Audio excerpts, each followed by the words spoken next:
예수님께서 십자가에서 7마디 말씀해 주셨는데, 아버지여 저들을 용서하여 주옵소서. 내가 진실로 내게 이르노니 오늘 내가 나와 함께 있으리라. 그리고 오늘 말씀드릴 세 번째, 여자여 보소서 아들이니이다. 네 번째, 엘리 엘리 라마 사박다니. 다섯 번째, 내가 목마르다. 그런데 세 번째에서 다섯 번째까지 말씀해 주신 이 말씀이 가장 인간적인 말씀이었습니다. 십자가에서 고통을 받으면서 철저하게 인간의 모습으로 인간이 받아야 될 고통과 시련을 다 겪으면서 인간적인 외침이 바로 이 말씀 속에 담겨 있는 것입니다.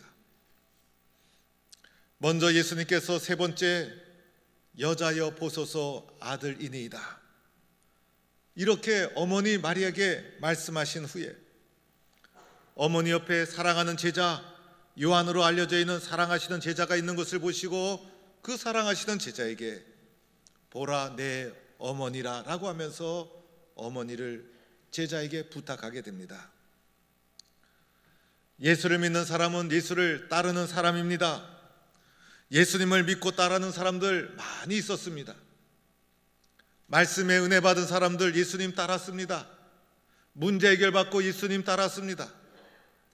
그리고 눈을 뜨고 걷게 되고 여러 가지 치유와 회복을 경험한 자들 예수 따랐습니다. 예수님 예루살렘 성에 입성하실 때 호산나 호산나 외치면서 수많은 사람이 환호성을 질렀습니다. 그런데 그 예수님이 십자가 지게 되자 그 수많은 사람들 다 사라졌습니다. 심지어는 제자들마저도 뿔뿔이 예수를 부인하고 흩어지고 맙니다. 오늘 이 모습 속에서 사람의 마음은 이기적이고 쉽게 변질될 수 있다는 것을 알게 됩니다. 나는 예수님을 끝까지 따를 수 있는가? 참으로 장담하기 어려운 문제라는 것입니다. 그런데 예수님 십자가에서 고난받으실 때 끝까지 십자가까지 따르시고 십자가 지시는 예수님과 함께 하셨던 사람들이 있었죠. 오늘 말씀에 나오는 예수의 어머니 마리아와 이모, 그리고 클로바의 아내 마리아, 막달라 마리아, 그리고 제자 중에는 예수님이 사랑하시던 제자 요한으로 알려진 바로 그 제자가 예수님 십자가 지실 때 끝까지 따르시고 십자가 밑에 있었다는 것입니다. 십자가에 달리신 예수님, 인간적으로 가장 미안한 분이 누구였을까요? 바로 어머니였어요. 어머니에 대한 미안함, 어머니에 대한 죄송한 마음, 어머니의 사랑에 빚진 마음, 그리고 어머니를 남기고 십자가를 지시는 예수님의 마음이 얼마나 비통했을까. 그래서 어머니를 향해서 여자여 보소서 아들이니이다. 여기서 여자라는 것은 헬라어로는 극존칭어예요. 우리말로 치면 사랑의 감정을 가득 담아 어머니 하고 부르신 거예요. 어머님 하고 부르시면서 아들이니이다 라고 하면서 어머니에 대한 자신의 사랑을 듬뿍 담아서 어머니와 자신의 관계, 어머니에 대한 자신의 사랑을 예수님은 드러내 주시고 있는 겁니다. 그리고 그 옆에 사랑하는 제자 요한이 있었어요. 요한에게 보라 네 어머니라. 그러면서 그 어머니를 요한에게 부탁하셔서 요한이 자신의 어머니로 예수의 어머니를 모시게 되었다는 것입니다. 여기서 예수님 십자가 지실 때 끝까지 예수님을 따라 십자가 지시는 그 현장까지 왔던 4명의 여인, 사랑하는 제자 요한, 어떻게 해서 끝까지 이 자리에 이르게 되었을까? 어떻게 해서 십자가 지시는 그 현장까지 예수님을 포기하지 않고 따르게 되었을까? 그 이유는 간단합니다. 먼저는 예수 중심의 길을 걸었기 때문이었어요. 나 중심이 아니라, 나의 필요에 따라서 예수님을 따른 것이 아니라 예수님을 먼저 사랑하고 예수님에 먼저 순종하고 예수님 중심으로 예수님을 따랐기 때문에 끝까지 인내하며 십자가까지 실족하지 않고 예수님이 십자가 지실 때 끝까지 따라올 수가 있었다는 거예요. 또 하나의 이유가 있었더라면 예수님이 베풀으신 사랑과 은혜를 잊지 않고 기억했던 거예요. 그 중에 막달라 마리아, 7 귀신에 사로잡혀 소망 없는 삶을 살던 이 여인, 세상의 모든 사람이 외면했던 이 여인, 예수님이 7 귀신 쫓아내시고 말씀으로 새로운 생명을 살게 해주셨어요. 베풀어 주신 사랑, 베풀어 주신 은혜 잊을 수가 없었어요. 예수님 때문에 새 생명 얻었어요. 그래서 베풀어 주신 사랑을 잊을 수가 없어서, 그 사랑을 포기할 수가 없어서 십자가까지 예수님을 따르게 된 것이에요. 오늘 예수님 십자가 지실 때 그 자리에 있었던 사랑하는 제자 요한, 이 사랑하는 제자 요한은 요한이 요한복음을 기록하면서 나 요한은 이렇게 기록하기가 애매해서 자기 자신을 표현한 거예요. 사랑하시는 제자다. 무엇을 말합니까? 요한도 예수님을 버리고 도망했던 사람이에요. 예수님을 포기하고 십자가 지시자 뿔뿔이 다른 제자들과 함께 예수님을 부인하고 도망쳤지만은, 도망쳤던 요한이 다시 십자가 밑으로 제일 먼저 돌아왔어요. 그리고 요한이 이렇게 고백하는 거예요. 사랑하시는 제자, 나는 누가 뭐라 그래도 예수님이 가장 많이 사랑한 제자다. 나는 예수님의 가장 큰 사랑을 받은 제자다. 자기 자신이 이렇게 자신을 받아들였다는 거예요. 가룟 유다가 왜 가룟 유다가 된 줄 아십니까? 예수님은 똑같이 사랑해 주셨어요. 그런데 가룟 유다는 나는 예수님이 사랑하지 않았어 라고 받은 사람이고, 똑같은 사랑을 받았음에도 불구하고 요한은 나는 예수님의 가장 많은 사랑을 받았어, 나는 예수님이 가장 사랑한 사람이야 라는 예수님의 사랑을 잊지 않고 붙잡았기 때문에 끝까지 십자가까지 예수님을 따를 수가 있었다는 것입니다. 오늘 이 모습은 우리들에게 두 가지를 질문하게 됩니다. 첫째는 나는 예수님을 끝까지 따를 수 있는가? 나는 예수님을 끝까지 따를 수 있는가? 내가 예수님을 따르는 이유가 도대체 무엇일까? 나의 필요, 나의 이익 때문에 예수님을 따르고 있는가? 나는 예수 중심으로 예수님을 따르고 있는가? 좋을 때는 모든 사람이 예수를 잘 따를 수 있지만 정말 십자가가 있고 고난이 있고 힘든 일이 있을 때 변함없이 예수님을 나는 따를 수 있는가? 예수님 십자가 밑에, 그 밑에 끝까지 따라갔던 이 여인과 제자들처럼 나는 끝까지 십자가까지 주님을 따를 수 있는가? 주님은 나에게 이렇게 물어보고 있는 것입니다. 끝까지 주님을 따르는 성도가 될 수 있기를 축원합니다. 또 하나는 나는 주님이 믿을 수 있는 사람인가? 나는 주님이 믿을 수 있는 사람인가? 막달라 마리아에게 부활하신 예수님이 제일 먼저 나타나신 것 믿을 수 있었기 때문이었어요. 예수님 십자가 지시면서 숨을 거두시기 전에 그토록 사랑하시던 어머니를 이 세상에 홀로 남겨 두시면서 그 어머니를 사랑하시는 제자 요한에게 믿고 맡기면서 요한아, 내 어머니다 이렇게 말씀하게 됩니다.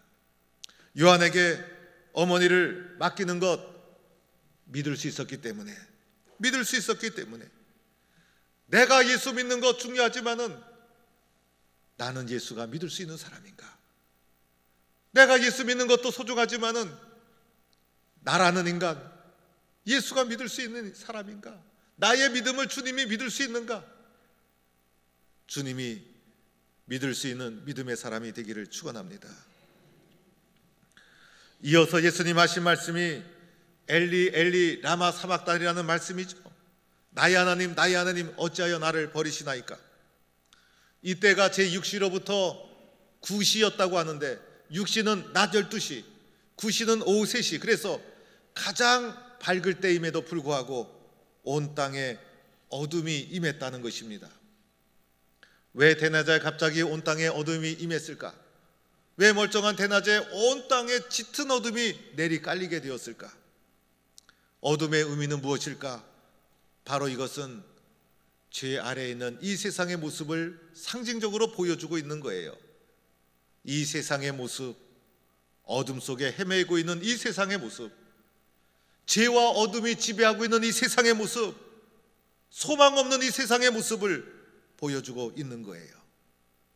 죄와 어둠의 권세가 얼마나 큰지 온 땅에 그것이 덮여 있었고, 예수님이 십자가 지신 것은 바로 이 죄의 문제, 어둠의 문제 때문에 십자가에서 우리의 죄를 대신 지시고 죄와 어둠의 권세와 예수님은 싸우고 있는 중이었어요. 구약에 보면 죄를 대속하는 방법이 있죠.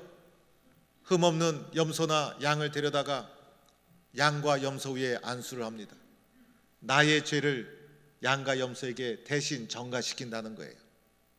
그래서 그 양과 염소가 내 죄를 대신 지는 희생양이 되는 거예요. 그래서 그것을 제물로 바치게 되죠.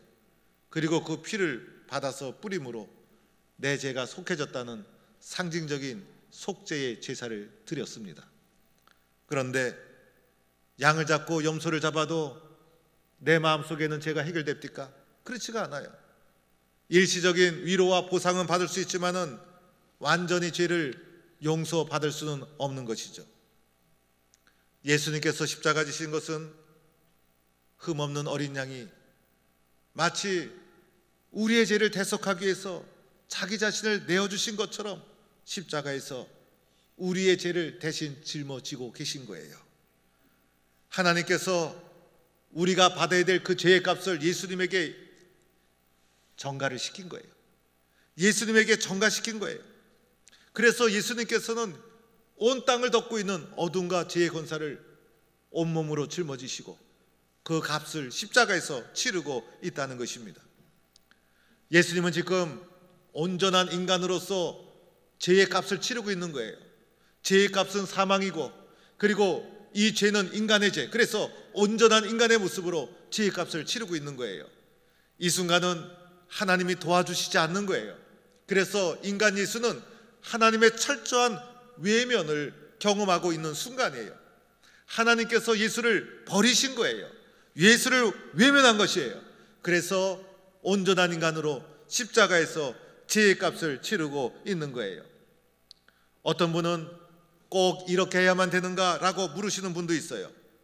그러나 죄의 뿌리가 너무 깊어서, 죄의 무게와 크기가 너무 커서 인간의 힘으로 어떻게 할 수가 없어서 그 죄의 세력을, 그리고 죄의 뿌리를 사하는 방법은 십자가 외에는 길이 없는 거예요. 성경에 보면 만물보다 거짓되고 심히 부패한 것이 인간의 마음이라 누가 능히 이를 알리오마는 나 여호와는 심장을 살피며 피부를 시험하고 각각 그 행위와 그 행실대로 보응하나니. 인간의 마음이 다 부패했다는 거예요. 또 창세기 6장 5절에 사람의 마음의 생각의 모든 계획이 항상 악할 뿐임을 아시고, 로마서 말씀 모든 사람이 죄를 범하였음에 하나님의 영광에 이르지 못하더니, 인간에 대한 성경의 선포는 모든 인간은 죄인이다. 그 죄로부터 인간은 스스로의 능력과 힘으로 벗어날 수 없다는 거예요. 예수님의 십자가 지셨을까요? 죄 문제 때문에. 이 길 외에는 길이 없었어요. 이 죄 문제, 인간을 파멸로 이끄는 이 죄 문제를 해결하는 길은 십자가 외에는 없었어요. 그래서 예수님은 하나님이 그를 놓으신 거예요. 그래서 예수님은 완전한 인간으로, 그리고 죄의 값을 철저하게 십자가에서 홀로 감당하고 계신 거예요. 그 고통이 얼마나 큰지 예수님께서 큰 소리로 엘리 엘리 라마 사막다니 라고 부르짖고 있다는 거예요. 예수님께서 5번째 하신 말씀, 내가 목마르다, 마찬가지죠. 온전한 인간으로 죄의 값을 치르는 가정 속에 얼마나 고통스러웠는지, 얼마나 진액이 다 빠졌는지 견디다 못해 타들어가는 육신을 견디지 못하고 내가 목마르다. 그러나 그러함에도 불구하고 로마 병정이 목마름을 잠시 잊을 수 있는 마취 성격을 가진 신포도주를 들이대자 거절하셨어요. 아무의 도움도 받지 않고 그 어떤 것도 의지하지 않고 혼자 찢어지는 아픔, 온몸으로 피와 진액을 다 쏟아내면서 값을 치르시는 예수님의 모습, 그 가운데 하나님을 향하여, 사람을 향하여 가장 인간적인 외침이 오늘 세 번째, 네 번째, 다섯 번째 말씀이었던 거예요. 여러분, 특별히 엘리 엘리 라마 사박다니, 나의 하나님 나의 하나님 어찌하여 나를 버리시나이까? 오늘 이 말씀은 하나님 어찌하여 나를 버리시나이까? 여기에 포인트가 있는 게 아니에요. 절망이 밀려오고 극심한 환난이 몰아치고 하나님이 나를 외면하고 하나님의 버리심을 겪는 엄청난 고난 속에서도 예수님이 입을 열어서 처음으로 부르짖은 것이 엘리 엘리라는 나의 하나님 나의 하나님, 포기하지 않은 하나님에 대한 고백을 선포하고 있다는 거예요. 하나님이 나를 버리셔도, 하나님이 나를 외면해도, 내가 절망의 나락에 떨어져도 하나님, 나는 하나님을 포기할 수 없습니다. 하나님은 나의 하나님이 되십니다. 하나님과 나를 분리하지 않고 절대적인 그분을 붙잡고 나의 하나님 나의 하나님 어찌하여 나를 버리시나이까? 라는 부르짖음을 하나님께 외치고 있다는 거예요. 이 고백 속에는 환난이 오고 시련이 와도, 심지어는 하나님이 나의 삶을 외면하고 버려도 주님, 나는 하나님을 포기할 수 없습니다. 하나님을 더 간절히 붙잡는 예수님의 간절한 호소가 이 속에 담겨 있다는 거예요. 그리고 예수님, 인간으로서 극심한 고난을 겪으시는 이 예수님의 십자가의 고난 속에서 우리가 무엇을 또 깨닫게 됩니까? 예수님은 인간이 겪을 수 있는 모든 고난을 다 겪으신 거예요. 모든 고난을. 여러분, 힘들고 어려울 때가 있죠. 때로는 고난을 겪을 때가 있죠. 언제가 여러분 가장 힘들었어요? 마음이 억울할 때가 있어요. 이해가 되지 않아서 원통할 때가 있어요. 나도 한때는 건강했는데 갑자기 병이 찾아와서 육신이 말을 안 들으니 서럽고 눈물 날 때가 있어요. 절망에 떨어질 때도 있고 앞길이 캄캄할 때도 있고, 그래도 내가 자존심 있는 사람인데 비참에 떨어질 때도 있어요. 외로워서 못 견딜 때가 있어요. 잠을 자지 못하죠. 잘 먹질 못하죠. 이유 없이 모함을 받죠.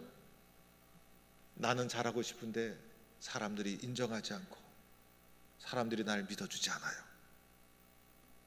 우리는 살아가면서 많은 어려움과 문제를 짊어지고 살아갑니다. 내가 겪는 그 마음, 어려움, 절망, 예수님 다 아신다는 거예요. 왜? 다 겪으셨기 때문에. 다 겪으셨기 때문에. 사람의 마음은 겪지 않으면 알 수가 없어요. 그러나 주님은 다 겪으셨기 때문에 내가 다 안다. 내가 네 마음 다 안다. 예수님이 내 마음을 다 아신다는 것을 내가 믿을 때, 십자가에서 이미 다 겪으셨다는 것을 내 마음에 믿어질 때, 우리는요 일어날 수 있고 용기를 가질 수 있고 다시 희망을 가질 수가 있다는 것입니다. 내 마음을 다 아시는 예수님, 그것을 믿는 성도가 될 수 있기를 축원합니다. 사랑하는 성도 여러분, 엘리 엘리 라마 사박다니, 내가 목마르다, 이 처절한 인간으로서의 예수님의 절박한 외침, 왜 하나님은 예수님을 외면하시고 인간으로서 예수님이 이렇게 십자가의 엄청난 고난을 받도록 내버려 두셨을까? 그 예수님의 고통과 시련 속에는 나를 향한 하나님의 뜨거운 사랑이 담겨 있다는 것을 알아야 합니다. 예수님을 내어주시면서까지, 예수님을 십자가에 포기하면서까지 꼭 구원해야 될 사랑하는 내가 있었다는 거예요. 오늘 예수님의 이 고통스러운 외침은 나는 너를 사랑하지 않는다. 나는 너를 포기하지 않는다. 나는 너를 끝까지 사랑한다. 나를 향한 뜨거운 주님의 사랑의 고백이 이 속에 담겨 있는 거예요. 그래서 주님은 나 대신 값을 치르시고 십자가에서 죄로부터 나를 구원해 주셨다는 것입니다. 어느 목사님이 1년에 2번씩 어머니 산소를 간대요. 어머니 산소 가면요, 눈물이 쏟아지는데 견딜 수가 없다는 거예요. 어머니는 그 옛날에 월남치마, 이불호청, 베개호청, 고무줄 등등 자기가 직접 만들어서 다라이에 이고 행상을 했대요. 이 마을 저 마을, 부산에 살았는데 심지어는 양산, 울산까지 가서 다라이 들고 가서 팔면서 그 집에서 밥을 주면 얻어먹고 대신 이불호청 하나 주고 이러면서 끼니를 떼어가면서 어머니가 행상을 40대부터 연약한 여인의 몸으로 감당해 오셨다는 거예요. 어머니가 그렇게 한 이유는 자식 교육시키기 위해서, 자식 잘 되라고. 그래서 어머니가 자기를 그렇게 키웠대요. 그런데 효도 한번 제대로 못하고 어머니 천국 가셨대요. 그래서 어머니 산소에 갈 때마다 자기를 향한 어머니의 사랑을 생각하면 눈물이 쏟아지는데 눈물을 막을 수가 없대요. 우리 모두의 마음이 그래요. 그러면서 이분이 하시는 말씀이, 십자가 앞에 설 때마다 나를 향해 뜨거운 사랑을 부어주신, 나를 향해서 아낌없이 자신을 내어주신 예수님의 그 십자가의 사랑에 감동이 되고 눈물이 흐르고 가슴이 뛰고 해야 되는데, 십자가 앞에서 왜 내가 눈물이 말라가고 있는가? 왜 십자가 앞에서 하나님의 사랑을 내가 자꾸 느끼지 못하는가? 왜 나의 가슴은 말라가고 있는가? 십자가 앞에서 주님의 사랑을 회복해야 되지 않는가? 십자가를 볼 때마다 나를 사랑하시는 주님의 그 뜨거운 사랑에 눈물이 쏟아지고 감격이 되고 가슴이 뛰고, 주님 말씀과 사랑만큼 살지 못한 것에 가슴을 치고 또다시 주님 말씀 앞에 눈물로 서는 우리의 모습이 있어야 되지 않을까? 십자가의 사랑과 감격이 우리의 가슴 속에 강물처럼 흘러가기를 주의 이름으로 축원합니다.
서로 격려하고 축복합시다.